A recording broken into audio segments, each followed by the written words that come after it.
Yes sir. હાય, મારું નામ દીપિકા છે ને હું અમેરિકાથી બોલું છું. એક મિનિટ સર. અવાજ આવે છે. તમારો ચહેરો નથી દેખાતો. એક મિનિટ, દેખાશે હવે દેખાશે. Yes sir.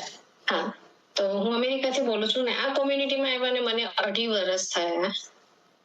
તો મને આ પહેલા તો હેલ્થ ઇસ્યુ બહુ બધા હતા. જેમ કે હું અત્યારે ઘણા બેસીસ તો બહુ જ ટાઈમ જતો રહેશે કે જેમ કે મારી બંને બ્રેસ્ટમાં ગાંઠ હતી, ગોલ્ડ બ્લેડરનું ઓપરેશન હતું, હરણિયા, પ્લસ 2012માં એટલે 12 વર્ષ પહેલા, 10 થી 12 વર્ષ પહેલા મને ટોટલ હિસ્ટોમી એટલે મારી ઓવરીઝ બંને કાઢી નાખેલી છે, મારી યુટ્રીસ એટલે કે ગર્ભાશય બધું જ કાઢી નાખેલું છે. તો ત્યાર પછી મને ધીરે ધીરે બાથરૂમની પ્રોબ્લેમ થવા માંડી છે કે ટોયલેટ બાથરૂમ બંનેમાં મને સેન્સ જતું રહેલું ઓપરેશન પછી કે મને ખબર જ નહોતી. તો હું આટલા વર્ષ સુધી ડાયપર્સ પહેરતી હતી અને એ વસ્તુ એવી ખરાબ છે કે આપણે તમે બધાએ જોયું હશે કે નાના છોકરાને કપડા બગડી જાય ને કેવી હાલત થાય. તો નાનું બાળક હોય તો આપણે કરી શકીએ, પણ એ જ મને એવું થયું કે હું ઘરની બહાર જતી બંધ થઈ ગયેલી હતી કે મને ઘરની બહાર જવાનું શરમ લાગતી હતી, એમ કહીએ તો બી ચાલે કે હું કોઈ પ્રસંગ નથી મેં અટેન્ડ કર્યા આટલા વર્ષ સુધી કે હું નથી કશું જ નહીં. એટલે એમ તમને કોઈ દવાખાને જવાનું કે ઇવન મારા હસબન્ડ સાથે એમના સ્ટોર પર જઈને તો સ્ટોરમાં બી હું આગળ બહુ ઓછું બેસતી કારણ કે મારાથી બેસાતું બી નહોતું. કારણ કે મને જે હું પેન સહન કરતી હતી કારણ કે મને સેન્સ નહોતું, પણ મારા હાથે પગે સોજા ચડી જાય, મજા જ ના આવે, કામ કરવાની મજા ના આવે, મગજ ત્યાં ને ત્યાં જ રહી. મારા કપડા બગડી ગયા હશે,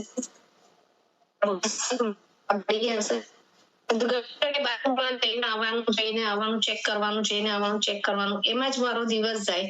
અને એટલી બધી પ્રોબ્લેમ ધીરે ધીરે થવા માંડી કે ડોક્ટરે કીધું કે તમારે હવે બંને નળીઓ કાઢી નાખવી પડશે અને કાયમ માટે તમારે કોથળીઓ લટકાવવી પડશે ટોયલેટ બાથરૂમ બંનેની.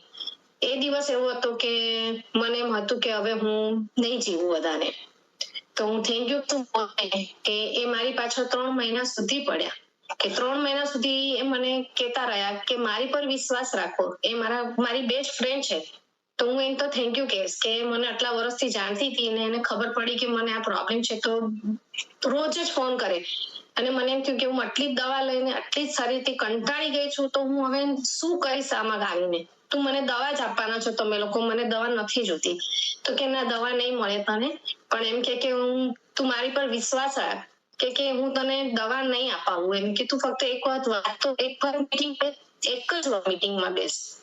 અને તે દિવસે ડોક્ટરે મને કીધું કે હવે તમારી કોથળીઓ કાઢીને લટકાવવાની છે, બંને કાઢવાની જ બંધ કરી દેવામાં આવશે અને બંને કોથળીઓ લટકાવવામાં આવશે.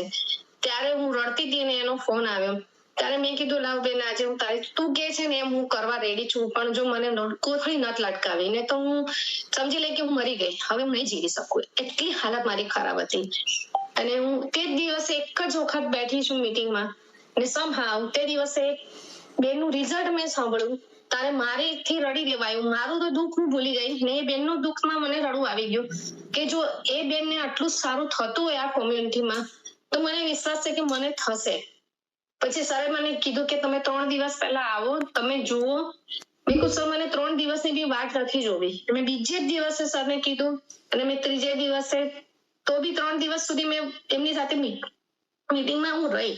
અને ત્રીજે દિવસે મારા કોચે મને નાસ્તો ઓર્ડર કરવાનો કીધો. મેં નાસ્તો ઓર્ડર કર્યો અને એક નાસ્તો લીધા પછી મને વિધિન 2 મહિના પછી જે મારી બ્રેસ્ટની સર્જરી હતી એની માટે મને અલ્ટ્રાસાઉન્ડ માટે બોલાવવામાં આવી. ત્યારે મને કહેવામાં આવ્યું કે તમારે તો બ્રેસ્ટમાં કોઈ નોક જ નથી કે તમારું ઓપરેશન થાય, એમ કે ડોક્ટરે તમને કોઈ રોંગ ઇન્ફોર્મેશન આપી છે.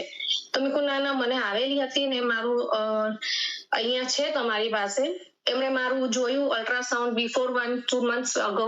એને પછી જોયું ને પછી કીધું બી ખરા કે હા તમને હતી. તો એને ફરીથી ત્યાં એ ક્લિનિકમાં બી કરી, એમને વિશ્વાસ નહોતો, એમને મને બીજા 3 ક્લિનિકમાં મોકલાવી.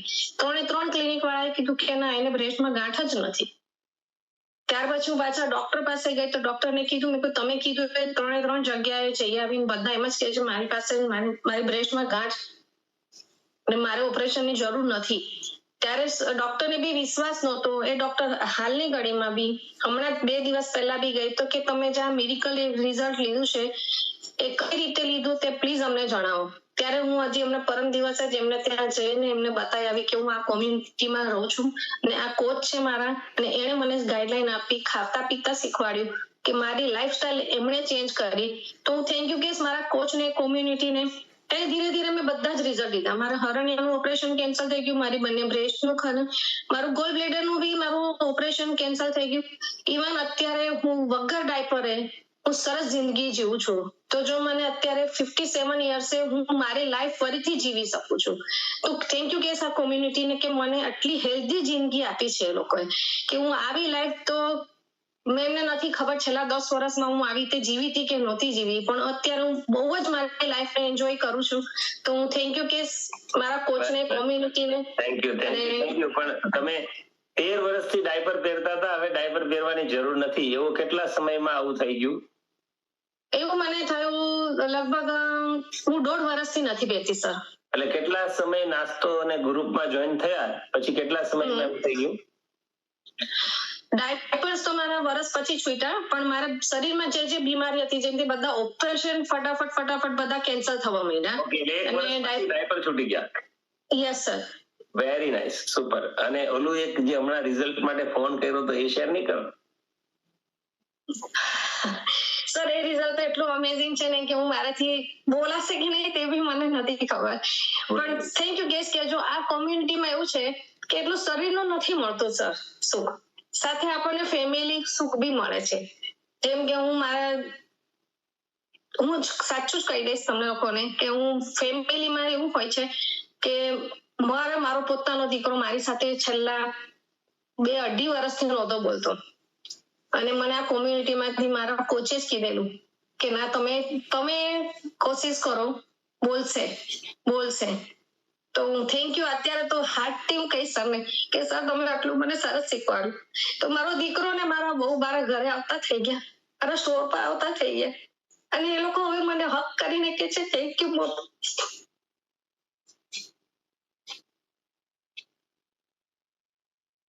એક મારે આજ વિશે શું જોઈએ સર કે મારો દીકરો, બહુ, મારી છોકરીઓ બધા મારી સાથે બોલતા થઈ ગયા સર.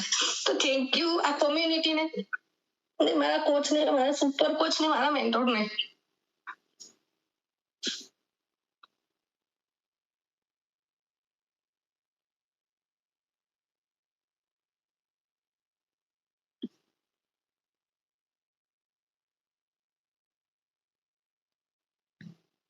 Sorry sir.